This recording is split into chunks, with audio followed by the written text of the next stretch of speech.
அது ஒரு அழகான சுந்தரவன காடு. காட்டில் இருந்த எல்லா பறவைகளும் தங்களோட வேலையை ரொம்ப சுறுசுறுப்பாக செஞ்சிட்டு இருந்தாங்க. ஆனால் அந்த புச்சு காக்கா ரொம்பவே சோம்பேறியாக இருந்தா. ஐயோ, தினமும் காலையில எந்திரிச்சதுல இருந்து ஒரே வேலையா இருக்குதே.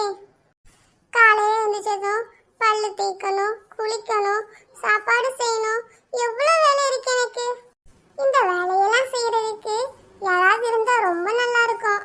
இப்படி தினமும் புச்சு காக்கா தன்னோட அன்றாட வேலையை செய்யறதுக்கு கூட ரொம்ப சோம்பேறியா இருந்தா. அப்பாடா, ஒரு வழியா சோறு வடிச்சாச்சு. இன்னைக்கு யாரு வீட்டுல போய் குழம்பு வாங்கலாம்? நேத்து பின்னாடி வீட்டுல குழம்பு வாங்கியாச்சு. இன்னைக்கு பக்கத்து வீட்டுல இருக்கிற சோனுட்ட போய் குழம்பு வாங்கிக்கலாம்.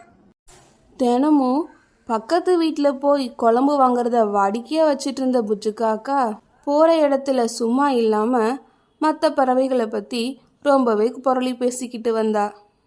இன்னைக்கு சோனுக்குருவி வீட்டில் குழம்பு வாங்குறதுக்காக புச்சு காக்கா போனான். சோனு அக்கா, சோனு அக்கா. புச்சு காக்கா இப்படி கூட்டதும் சோனுக்குருவியோட பொண்ணு சிட்டு புச்சு காக்காவை வீட்டுக்குள்ளே கூட்டிட்டு போனான். வாங்க புச்சு ஆண்டி, அம்மா வீட்டுக்குள்ள இருக்காங்க. சரிடா சிட்டு. அம்மா, புச்சு ஆண்டி வந்திருக்காங்க அம்மா. வா புச்சு. சோனு அக்கா, நீங்க எப்படி இருக்கீங்க? உங்களை பார்த்தே ரொம்ப நாளாச்சே. நான் எங்கேயும் போகலையே புச்சு, வீட்டை தான் தினமும் இருக்கிறேன். அப்படியா சோனு அக்கா? உங்க பொண்ணு சிட்டு ரொம்ப நல்லா படிக்கிறாளாமே. ஆமா புச்சு, அவ தான் கிளாஸ்லயே ஃபர்ஸ்ட். அப்படியா சோனு அக்கா? ஆமா புச்சு. உங்க வீட்ல இருந்து ஒரு நல்ல வாசனை வருது சோனு அக்கா. அதுவா புச்சு, இன்னைக்கு எங்க வீட்ல மீன் குழம்பு. அப்படியா சோனு அக்கா? இன்னைக்கு கொஞ்சம் வேலையா வெளியே போயிருந்தேன் அக்கா, அதனால எங்க வீட்ல குழம்பு வைக்க முடியல. அப்படியா புச்சு, நான் வேணும்னா கொஞ்சம் குழம்பு தரட்டுமா? பரவாயில்ல சோனு அக்கா. இல்ல புச்சு, எங்க வீட்ல இருந்து நீ கொஞ்சம் குழம்பு எடுத்துக்கிட்டு போ. சரி சோனு அக்கா, இந்த சின்ன பாத்திரத்துல எனக்கு கொஞ்சம் குழம்பு தாங்க. அப்படின்னு சொன்ன புச்சு காக்கா தான் மறைச்சி எடுத்துட்டு போன பாத்திரத்தை எடுத்து சோனுக்குருவி கிட்ட கொடுத்தா. சோனுக்குருவி கிச்சனுக்குள்ள போய் புச்சு காக்காக்காக அந்த பாத்திரத்துல குழம்பு எடுத்துக்கிட்டு வந்தா. சோனுக்குருவி வந்ததும் புச்சு காக்கா அவகிட்ட இப்படி சொன்னா. ரொம்ப நன்றி சோனு அக்கா, நீங்க எவ்வளவு நல்லவங்களா இருக்கீங்க. நான் கேட்காமலே எனக்காக குழம்பு தாரீங்க. ஆனா இந்த பக்கத்து தெருவுல இருக்குதே ஜக்கு கிளி, நான் போய் குழம்பு கேட்டதும் தர முடியாதுன்னு சொல்லிட்டாங்க. என்னோட குழந்தைங்க பசியில இருக்குன்னு சொல்லியும் அவங்க குழம்பு தரவே இல்லை சோனு அக்கா. கெஞ்சி கேட்டதுக்கு அப்புறம் தான் கொஞ்சமா குழம்பு கொடுத்தாங்க. அப்படியா? ஜக்கு கிளி அப்படியே சொன்னா? ஆமா சோனு அக்கா, அதுவும் அந்த குழம்பு நல்லாவே இல்ல. பாருங்க, நீங்க வைக்கிற குழம்பு எவ்வளவு வாசனையா இருக்கு. அந்த ஜக்குக்கிளியோட குழம்புல ஒரே உப்பு. அப்படியா புச்சு? ஆமாக்கா.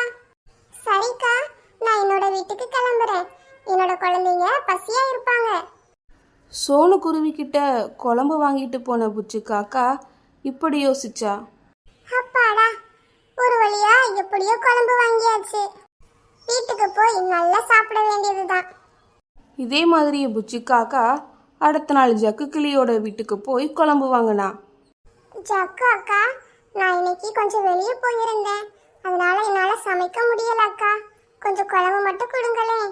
அப்படியா புச்சு, நான் உனக்காக குழம்பு எடுத்துக்கிட்டு வரேன். ஜக்கு கிளியும் அவளோட வீட்டுக்குள்ள போய் புச்சு காக்காக்காக குழம்பு எடுத்துக்கிட்டு வந்தா. இந்தா புச்சு. ரொம்ப நன்றி ஜக்கு அக்கா. நான் கேட்டதும் நீங்க எனக்கு குழம்பு கொடுத்துட்டீங்க. ஆனா என்னோட பக்கத்து வீட்ல இருக்கிற சோனுக்குருவி நான் குழம்பு கேட்டும் எனக்கு அவங்க தரவே இல்லக்கா. அப்படியா புச்சு? ஆமா ஜக்கு அக்கா. அதுவும் இல்லாம அவங்க பொண்ணு படிக்கவே மாட்டா, சரியான மக்கு. அப்படியா? ஆமா அக்கா. சரிக்கா, நான் என்னோட வீட்டுக்கு கிளம்புறேன். இப்படி சோனுக்குருவியை பற்றி தப்பாக பேசி ஜக்கு கிளிக்கிட்ட இருந்து குழம்பு வாங்கிட்டு புச்சு காக்கா அவளோட வீட்டுக்கு போனான். இதே மாதிரியே தினமும் ஒவ்வொரு வீட்டுக்கும் போய் புச்சு காக்கா குழம்பு வாங்கி சாப்பிட்டா. தினமும் வேலையே செய்யாம விதவிதமா குழம்பு சாப்பிடுறது எவ்வளவு நல்லா இருக்கு. இப்படி புச்சு காக்கா தன்னோட சோம்பேறித்தனத்தால அடுத்த வீட்டில் குழம்பு வாங்கி சாப்பிட்டா. ஒரு நாள் எல்லா பறவைகளும் உட்கார்ந்து பேசிக்கிட்டு இருக்கும்போது புச்சு காக்கா அந்த பக்கம் குழம்பு வாளியோட போயிட்டு இருந்தா. இதை பார்த்த ஜக்கு சோனுக்கிட்ட இப்படி சொன்னான். அங்க பாரு சோனு, புஜ்ஜி இன்னைக்கும் யார் வீட்லயோ குழம்பு வாங்கிட்டு போறா. ஆமா ஜக்கு, அவளுக்கு இதே தானே வேலை. ஆமா, அதுவும் உண்மைதான். உன்கிட்ட ஒரு நாள் குழம்பு வாங்கிட்டு போனாலாமே. ஆமா சோனு, வாங்கிட்டு போனா. நீ கொடுக்கவே மாட்டேன்னு சொல்லிட்டியா? உன்னோட குழம்பு நல்லாவே இல்லைன்னு சொன்னா. அப்படியா சொன்னாவ? ஆமா, ரொம்ப உப்பா இருந்துச்சுன்னு வேற சொன்னா. நான் அவ கேட்டதுமே குழம்பு கொடுத்துட்டேன். ஆனா அவ என்னை பத்தி இப்படி சொல்லியிருக்கா. உன்னை பத்தி அவ என்ன சொன்னா தெரியுமா சோனு? என்னது, என்ன பத்தி சொன்னாளா? ஆமா, நீ அவ கெஞ்சு கேட்டும் குழம்பு கொடுக்கவே இல்லையா சோனு. அதுவும் இல்லாம உன்னோட பொண்ணு சரியான மக்குன்னு வேற சொன்னான். அப்படியா சொன்னா அவ கேட்டதும் என்னோட வீட்ல இருந்த மீன் குழம்ப நான் கொடுத்தேன். நல்லா படிக்கிற என்னோட பொண்ணை பார்த்து மக்குன்னு வேற சொல்லியிருக்கா. இரு நான் அவளை இன்னைக்கு என்ன பண்றேன்னு பாரு.